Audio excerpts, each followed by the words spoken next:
E don shele o. Nollywood actor Taye wey him and Peggy ovire get issue on set wey resolve to the one wey be say AGN and DGN come put mouth put for inside the matter say make im come publicly apologize, and at the same time dem don ban am make e no dey act movies. Say any movie wey be say dem see am inside dem go penalize the person wey call am, and anybody wey don call am for work make e collect im money back, say dem no wan see am for any location set. Omo, Taye don come out with im own full evidence just to counter Peggy ovire on top of the main happenings matter wey dey sup wey dey ground. My people, make una make sure say una watch this video from beginning to the end, so na una go hear am with una ear how the whole thing take sup, alongside evidence wey Taye gather so far, so that we go get wetin we go judgement put at the end of the day. Make we watch am, guys. My name is Taye Arimoro, and I'm sure that by now you all have seen the statement that was released by the AGN, the AMP, and the DGN.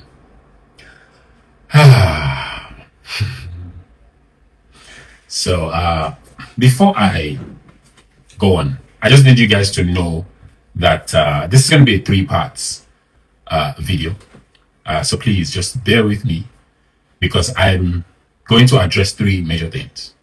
First, I'm going to address the actual incidents that happened on the 12th, between the 12th all the way to, between the 11th of November all the way to the 12th. And secondly, I'm going to address the AGN, the AMP, and the DGN.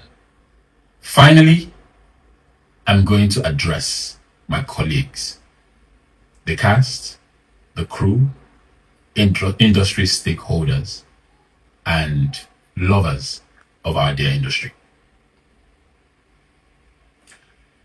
Now, for the first part, the actual events that occurred between the 11th and the 12th. Before I go on, I need to clear the air on a particular issue.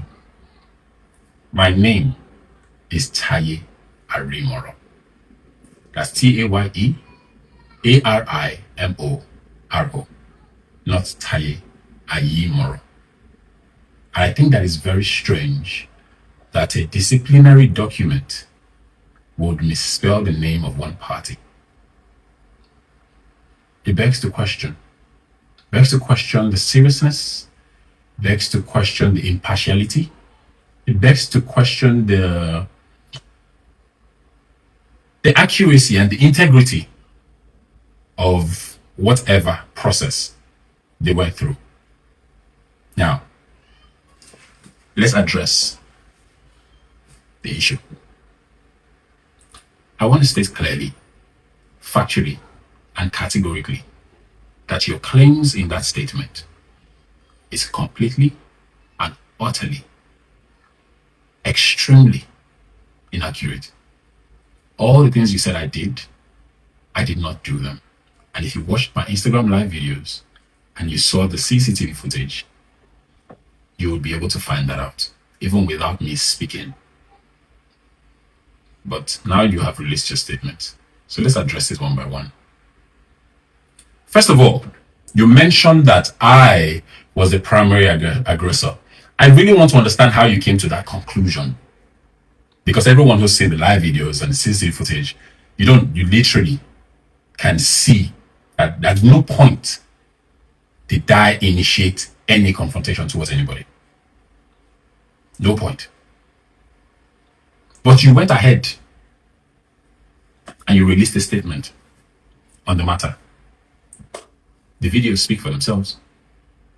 I want to go through the events one after the other. Now, sometime in August, one Peggy ovire, who I did not know before she contacted me, to be honest, sent me a message saying, "My name is Peggy and I would like to employ you for 2 jobs. The first was going to be shot between the 27th of October to the 31st of October. We filmed that.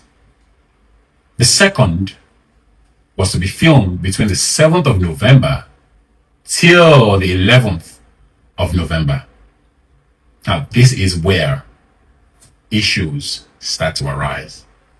We filmed the first day, which was the 7th. We filmed the second day, which was the 8th. We filmed the third day, which was the 9th. The fourth day, we filmed into the night, which was, I think we wrapped at about almost to 1 in the morning. I drove myself to my hotel. I drove myself to my friend's house, which was very close to the apartment. And in the morning of the 11th, I woke up in the morning, I took a bath, and then I sent a message to the PM, look, Obayi. My first message to him was, how far? What is the call time? What is the filming schedule for the day? To which he responded, 9 a.m. is the call time. The schedule I don't have yet because my computer is not functioning properly. And I said, okay. Now, at 9:35, we got on a call, myself and Luke Obayi, and I asked him, is Peggy on set yet or not? So I said to him, when Peggy gets there, call me. I'm 5 minutes away from the location. Actually, 4 minutes, but let's approximate it. Now, at 10:20, Luke calls me again. Luke Obayi calls me again, and he says, Peggy's around, you can start coming. At the same time, while I was on that call, Peggy calls me, and I'm guessing it's to tell me that she was around. Immediately, I start to pack up my things, and I'm heading to set. At 10:35, Luke calls me again, and I say to him, I'm just at the estate gate. I'm driving to the house. Now, the estate is Lakeview Park 2 Estate, and the street is Road 7B. Between the estate gate and Road 7B is about 3 minutes maximum. By 10:38, 10:39, I was already on set. First thing I did was to get into costume, come straight down, and I wanted to sit down for a promotional content for this film. Something that I created and shared with them. They loved the idea, of course, but I did not find the time to record with them. So I was fresh. It was a new day. Let me use that enthusiasm and energy to do this content so that while they're setting up outside, once they're done setting up, I leave there and go straight there. While I sit down, before I'm able to utter my first words, Peggy yells my name and says to come out to film. I get up from there, go outside to go film. We must have waited another 20-25 minutes while they were setting up. We filmed, we got about our day professionally. Everybody, was doing what they wanted to do. I was focused on making sure that, I filmed. And throughout the day, I must have asked about 5 to 6 times. I asked the continuity officer, E-filmer, and I asked the PM, Luke Obayi, for the schedule for the day, the filming schedule for the day. For some reason, they refused to give it to me. Now, at 7 p.m., I was inside. We had filmed a number of scenes, and I was inside the changing room, my waiting room, when I'm hearing loud music coming all the way from downstairs. I'm wondering, what is this loud music and where is it coming from? I'm hearing people singing and shouting and talking and gisting, whatever it is. And so I opened my door, peeped out. Now, my waiting room was on the first floor. There was the second floor, which was set, and then the ground floor, which was the living room area.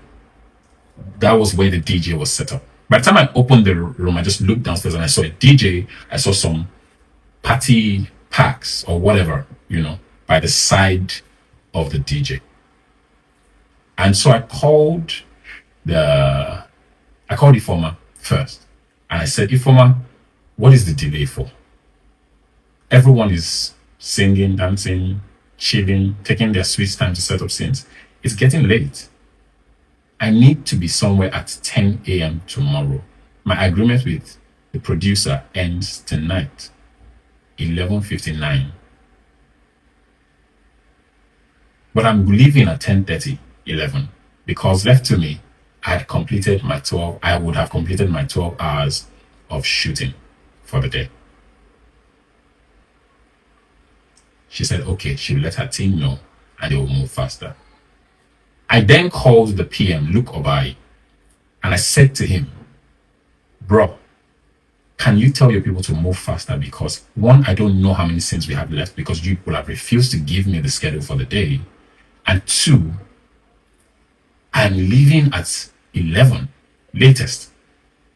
I need to be out of here because I need to go back to my house on the mainland, unpack my box that I had packed for 5 days for this project, put in fresh clothes for the next 4 days.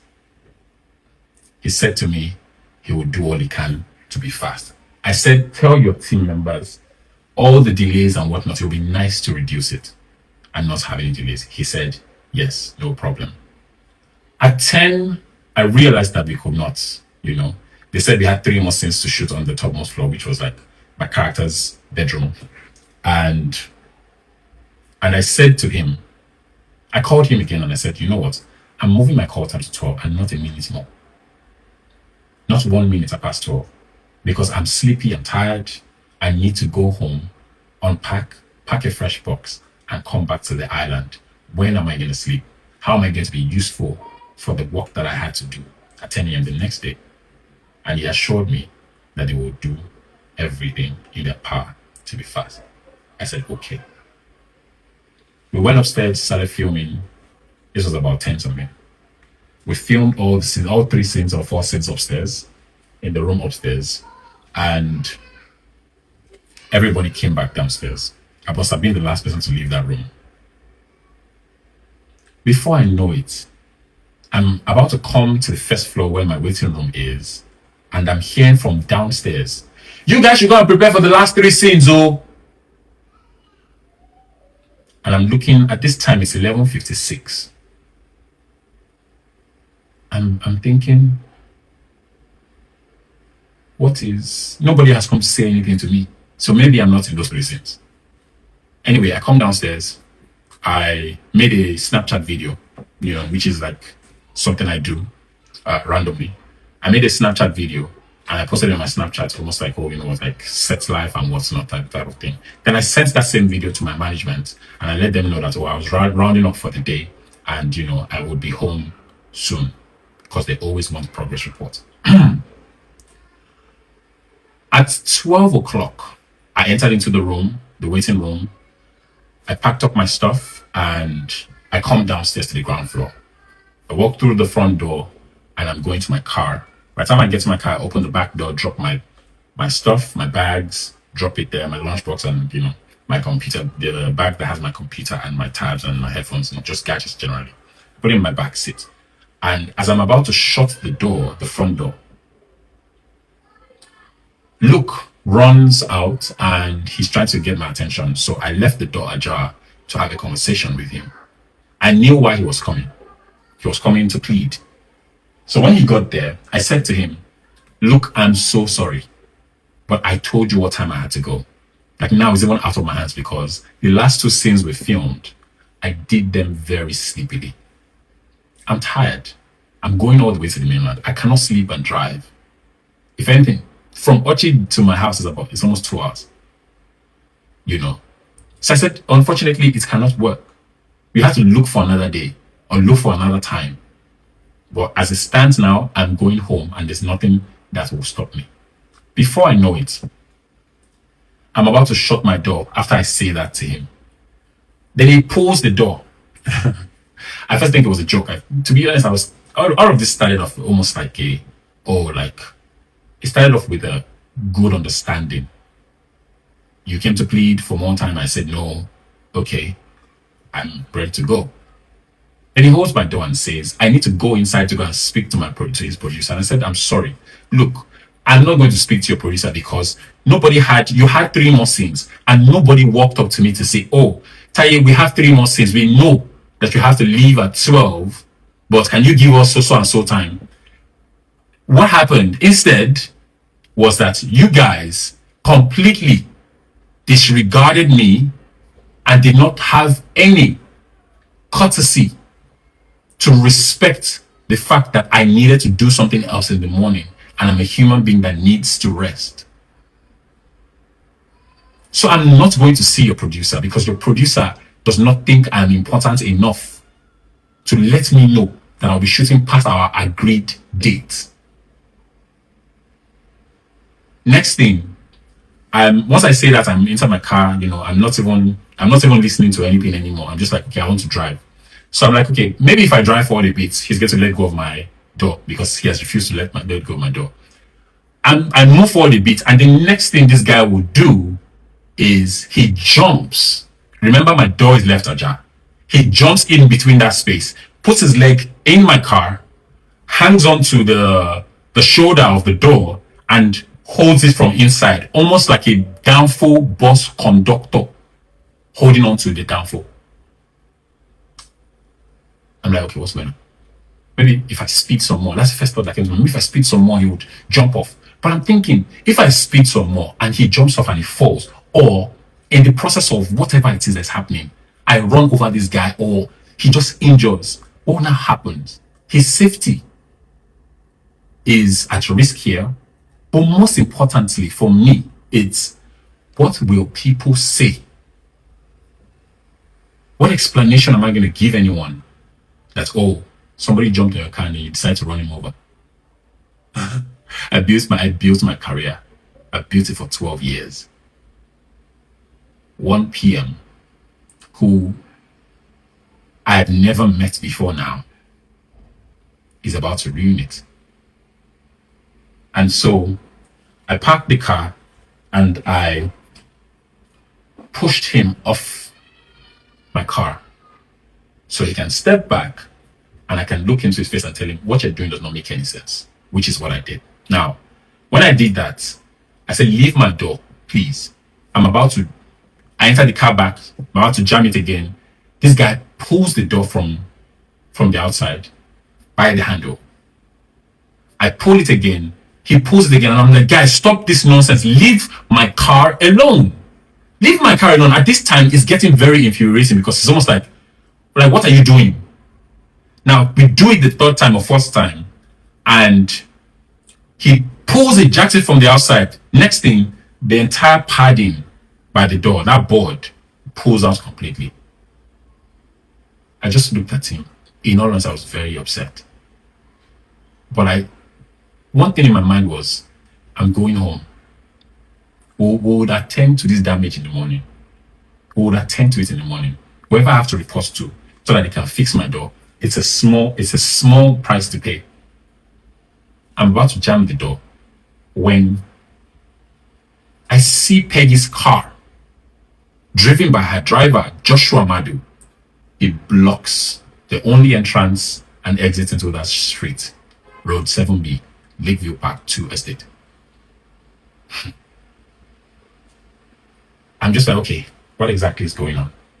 Why are you blocking me? He says, my madam say you no fit go. Your madam said I can't go. On what basis? Like, why? Please, drive this car out of the way.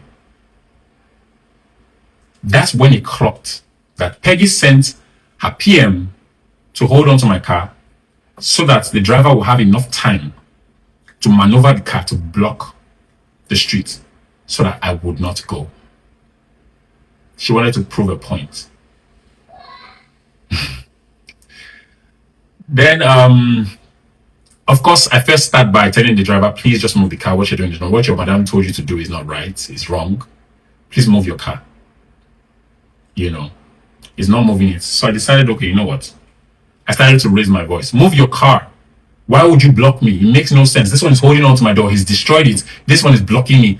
It makes absolutely no sense. Now, I decided to now go live. That, wait, what is going on? Okay, actually. Now, two people come out. Two of the DPs. One GB and one Sarichi. That's what we call them anyway. Or that's what we call them on set anyway. And as they're coming towards me, first thing that comes to my mind is fear. What are these people about to do? What are these two now being sent to do? What exactly are they being sent to do? Immediately I go live.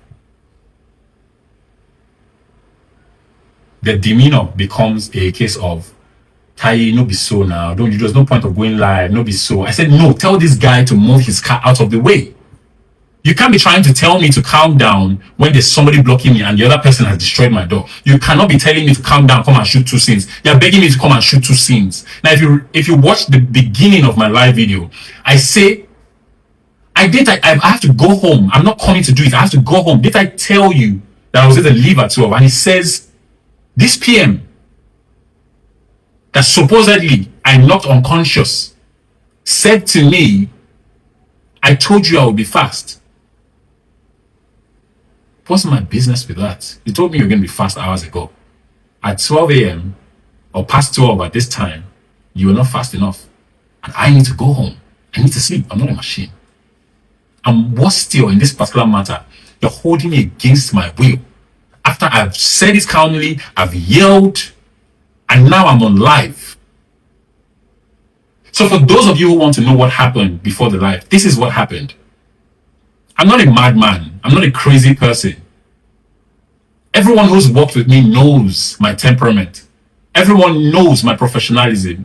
I'm not going to go around hitting people, especially people that are trying to beg me to stay. I've been in this industry for 12 years. I know what they do. I know how it goes. And I've worked with so many producers past midnight. Sometimes I don't sleep for 20-something hours. And I keep going. But this time, I've said I don't want to do it. I want to go home to sleep. Anyway, I walk towards the driver. I tell him to move the car. He comes out of the car. He's refusing to move the car. So I walk towards him and I grabbed the key out of his hand. There was some squabble that happened in between there, right? Between him, GB, myself, and Sarichi, whatever. We're just surrounded in that circle. Then I came out. He ran out to go and look for a stone or something. I'm guessing he wanted to strike me or whatever. I walk towards the black Toyota Highlander, Peggy's car, and I'm driving it. As I'm driving it, Peggy comes out and immediately she runs. She runs, literally runs towards me and puts her head through the window. You know how last summer officials or Agberos try to collect the key from a downfall driver? So she's struggling the steering, trying to grab the key. She's screaming, Taye, what are you doing in my car? You want to trend, Abi? You like drama, Abi? Don't worry, I'll show you. Right? I'm like, oh God, this is the so-called producer that Joshua Madu had confirmed that he blocked the road on her behest. In my head, I did not want to believe it. And if you listen to my live video, I did not mention Peggy's name until she got involved, until she got physical. But all I'm saying is this car needs to leave my front. You have no right, absolutely no right to block me in. It makes no sense. Am I a child? Am I a criminal? Am I an animal? It makes absolutely no sense. Anyway, I drove the car out. She says, Taye, get out of my car. I'm like, okay, no problem. I'm done moving the car out of the way. You can take your key. Go to my live video. You will see it there. And these things, by the way, I have them in bits, chunks and bits. We'll post it when the time is right. Anyway, I go back into my car. I enter the car and I'm out of here. Immediately I enter my car, Peggy enters her Highlander and reverses to block me in again. And I'm like, no, I'm not going to be here. These people are not going to mold me here. It will not make any sense that you're trying to force me to go and film. So I'm like, let me run to the security post and let them know what's really going on. Because there's no way on earth you will do this and expect me to come back to film. So unfortunately for me, I passed through the right-hand side, which is towards the back of the estate. And because I parked a car towards the left-hand side, now the left-hand side is a shorter distance to the gate, while the right-hand side is through the back of the estate to the estate gate. By the time I got to the estate gate, I saw all of them parked. About 10 to 15 of them, some people behind, somebody was parked in front of the gate, blocking the gate. Now, this is where point of aggression 2 begins. Now, I'm like, Oh God. If you guys listen to my live video, you will hear me say these people are crazy people. Like, how can you hold me against my will? This. In all of this, I'm trying to keep my composure. Right? We now get to the gate, and obviously people are banging my door, banging my window. And I'm like, for what? And wait, what exactly is going on? What exactly is going on? What is going on? Why? Jabbing on my door, trying to open it, and whatnot, especially Joshua Madu, Peggy's driver. Now, I stayed in the car for a few minutes and I was just observing. I was speaking on the phone with another producer, the person who recommended me for this project, and she was trying to beg me to go back to shoot the 2 scenes, and I said no, no. All they kept saying was, come back to shoot the 2 scenes. Come back to shoot the 2 scenes. Come back to shoot the 2 scenes. I said I'm not. Even if it's just 1 frame. They said, come and do framing. I'm not doing it. Because the time for conversation is done. If you wanted to talk to me, you could have just spoken to me. Don't hold me against my will. I'm sorry. I'm not going to stand. I'm not going to stand for that. It's not Taye what I'm going to use to do that. Anyway, all that happened, I'm sure most of us have seen what happened in the CCTV footage. But there's something significant I need to mention. In the process of all of this, the estate CSO comes to my window with an MOPO officer, a mobile police. And they knock on my door gently. I said, hello, good evening, or good morning, or whatever. I was very calm and respectful towards them. And they said I was blocking the gate. And I said, bro, I'm not blocking the gate. Look at the people blocking the gate in front of me. They said, what happened? And I said, they want me to go shoot 2 scenes. I'm done with my contractual obligations. Please, I'm also going to make reference to that live video. For those who have not seen it, take your time and watch it. I know it's long, but take your time and watch it to understand the series of events. I explained to them that, I was not going to go back. I just wanted to go home. Then they go to tell Peggy to move her car and what's not. I don't know what she says to them. But by the time the estate CSO and the Mopo guy were coming back, they came with some venom. They're hitting on my glass, dragging at the door, telling me to go back to the house and what's not. Yes, go back to the and well, which was very consistent throughout that entire life. I did not show anybody's face or call anybody's name until they were threats to me. All through, the video was really on my face. Now, then I turned the camera towards them to show the people who are harassing me and are threatening me right now. Immediately they realized that I was on live and their faces were plastered all over my live. They decided they were going to calm down. The Mopo guy went to wear a mask. It was too late anyway, because his face is right there. And then the CSO sort of walked away and just stood by the side. Now, while that was happening, I'm hearing air being released from around my car. Then it dawned on me that actually these people were deflating my tire. So I came out and I came to warn them to stop this nonsense. They didn't listen. The driver obviously came to me. At first, I tried to move forward and backwards just to prevent them from doing it, but I realized that it was a futile effort. So let them, whatever they want to do, let them do it. But I'm not going back to that house to film anything. I'm going home. I'm going home. Why is it a problem that I want to go home to sleep? Anyway, I think the estate CSO, he stood there while they were doing this to me, and I kept telling him, bro, please let me just go outside. You see what they are doing to me? They're letting them do this to me. I came to the gates because I wanted some level of protection. Finally, they deflated all my tires. I came outside. Obviously, we all saw how Peggy was violently pushing me. They call it a feminine push. I wonder how it would have looked if I was the one dishing out feminine pushes on Peggy. We all know how that would have turned out. We all know. But I kept my composure. I kept my composure because I was raised to respect women. Anyway, I decided, okay, you know what? The CSO says he wants to speak to me. I should turn off my live. I said I'm not turning off my live because I don't trust anyone here. No one. Not the security agents. Not the people that I just finished working with. Nobody. Because everybody was moving mad, literally. Anyway, I begged him eventually after that call. I dropped my phone inside the car. I had my headphones on intentionally because I wanted to pick everything that was being said to me in that same live video. And we all know there's no way to falsify live videos. There's no way to edit live videos. So, like all this chit chat about this thing. That just doesn't make any sense. Eventually, after he said everything he wanted to say, I begged him, please, can I park my car? Unfortunately, on my live video, somebody had told me to order a ride, and I ordered a Bolt ride.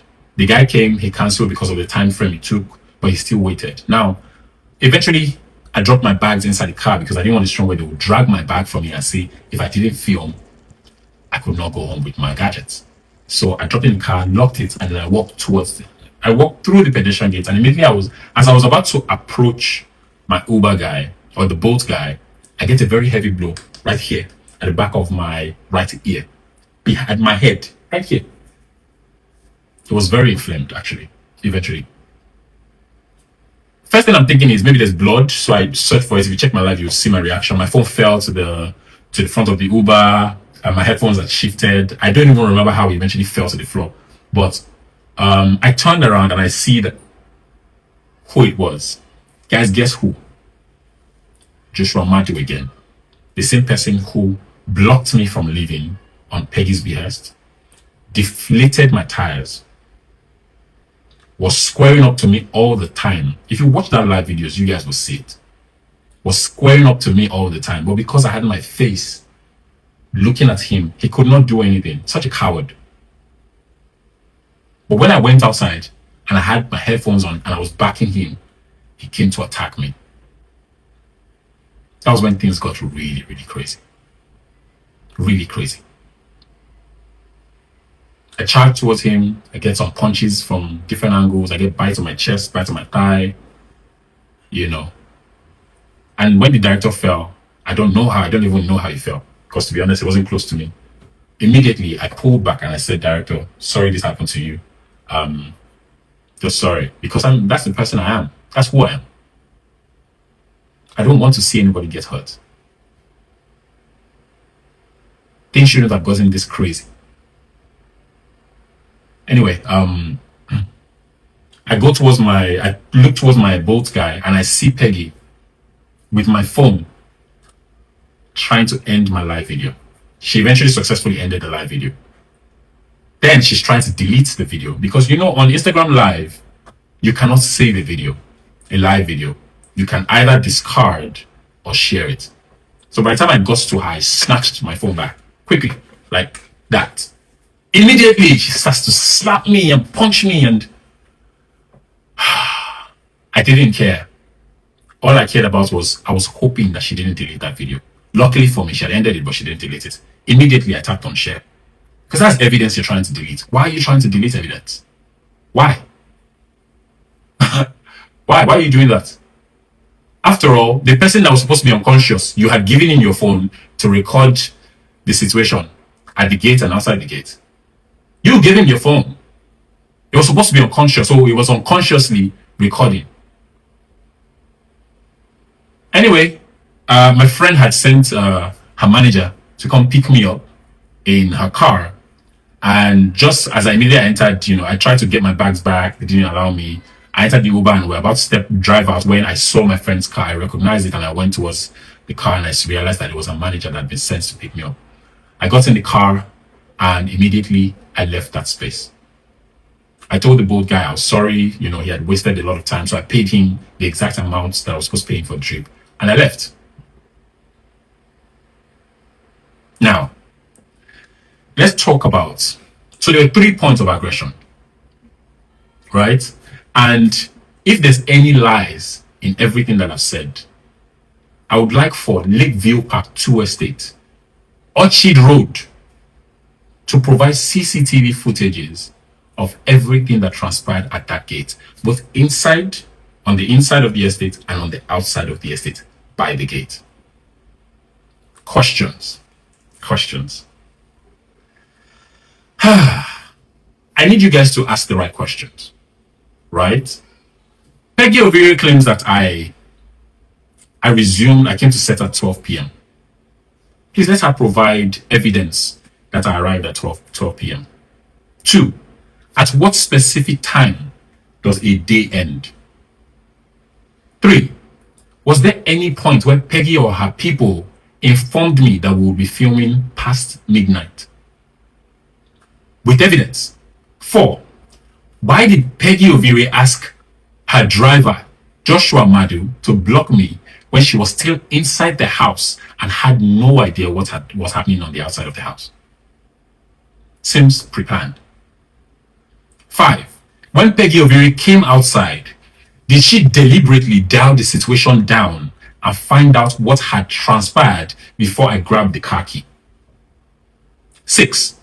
What was Peggy Ovire's motivation for following me to the gate? If I truly attacked Lukobai, the PM, and he was knocked unconscious, how was the situation not in chaos as at the time I went live? And how was he still able to speak to me, responding with, "I told you I would be fast," when I said, "I told you I was going to leave at 12 a.m. And did you guys hear the entitlement in his voice? How was he able to follow us to the gate to make recordings at Peggy's behest if he was not unconscious? 7. Why didn't Peggy call the police after she claimed I beat up 2 crew members? Why didn't she tell the security agents that I beat up 2 crew members and so that's why they were holding me down? 8. Why didn't Peggy tell me she was holding me against my will because, according to her claim, I had attacked 2 people? Instead, the conversation at the gate and at the first point of aggression was come and shoot the 2 Sims. Her people did. The security CSO did. Why was that the conversation? If I attacked 2 of our people and they were unconscious. 9. Why did she change her story after the CCTV footage was released? 10. Why did Lukobai's account on his Instagram page contradict that of Peggy's? These are simple questions to ask. I really want to know the answers. I think we all deserve to know the answers. Look, guys, we all know what's at play here. Any right-thinking human being can see through it. Lies, lies, lies. My advice, provide the evidence. Okay? Let's see the evidence. Well, please, my people, ask the right questions and we'll get the right answers. That's it for my first section of my 3-part video. Thank you and see you in the next one.